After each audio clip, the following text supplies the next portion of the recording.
نحمده ونصلي على رسوله الكريم أما بعد فأعوذ بالله من الشيطان الرجيم بسم الله الرحمن الرحيم لا إكراه في الدين قد تبين الرشد من الغي صدق الله العظيم.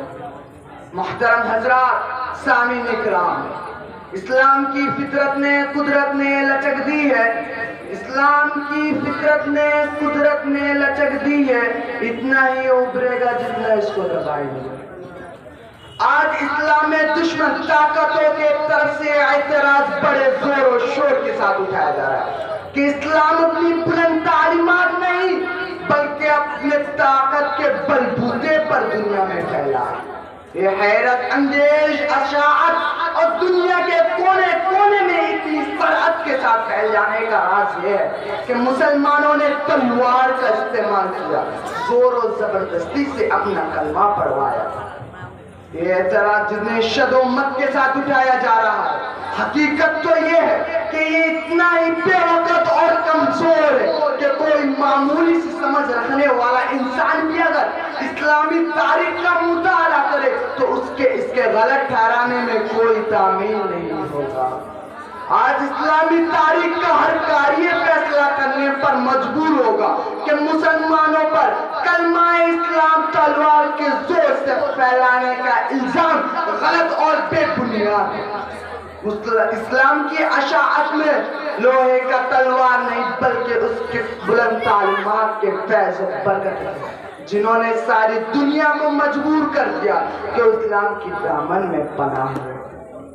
قرآن نے صاف طور پر یہ اعلان کر دیا ہے کہ لا اکراہ فی الدین، دین کے معاملے میں کوئی زبردستی اور زبر نہیں.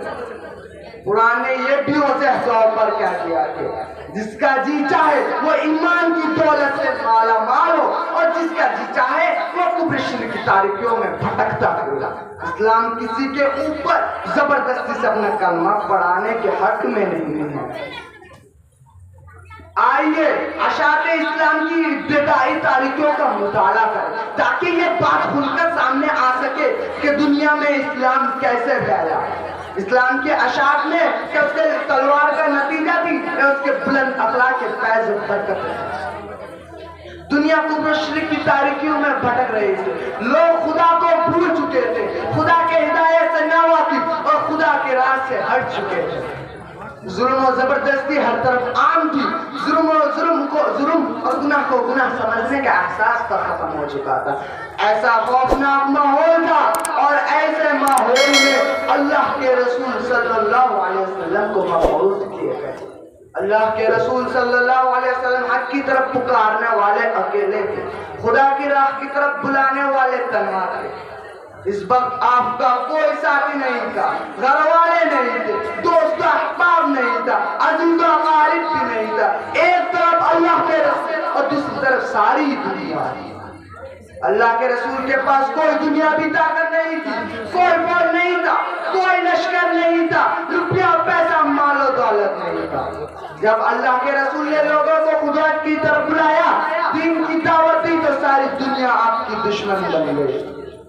آپ کے راہ میں کانٹے بچھائے گئے، نماز پڑھتے وقت گردن مبارک پر اونٹ کی اجڑی رکھ دی گئی، دوستوں نے منہ پھیر لیا، رشتہ داروں نے ناتا توڑ دیا، اپنے پرائے بن گئے.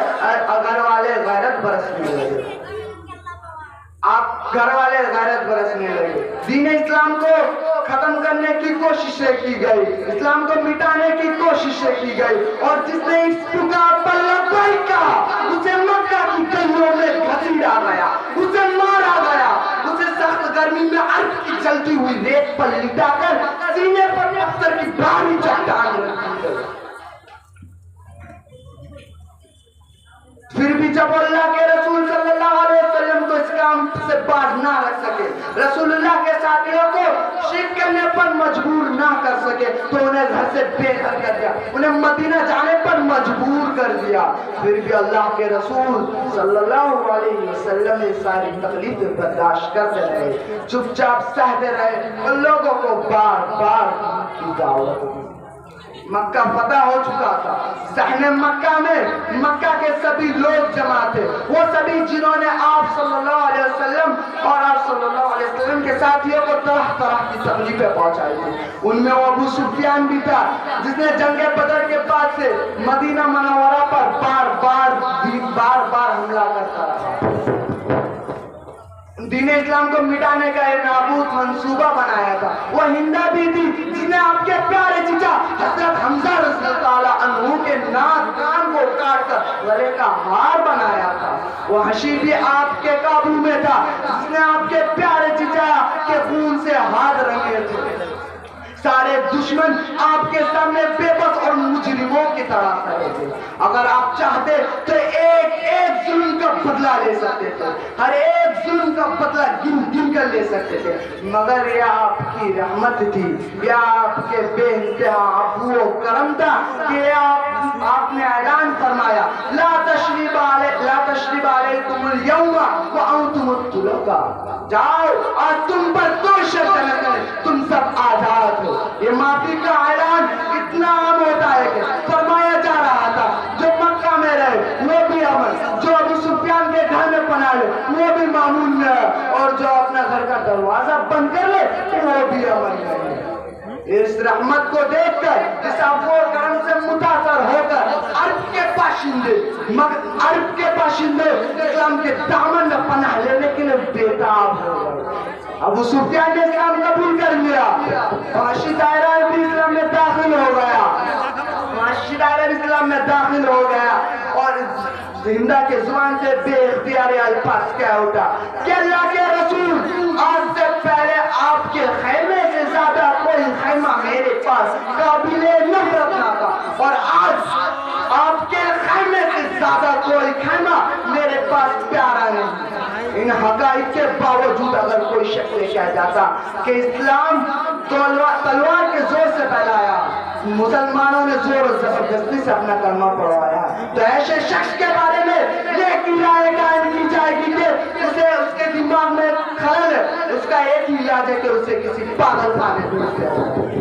یہیں پر میں اپنا تقریر ختم کرنا چاہتا ہوں ایک شعر کے ساتھ.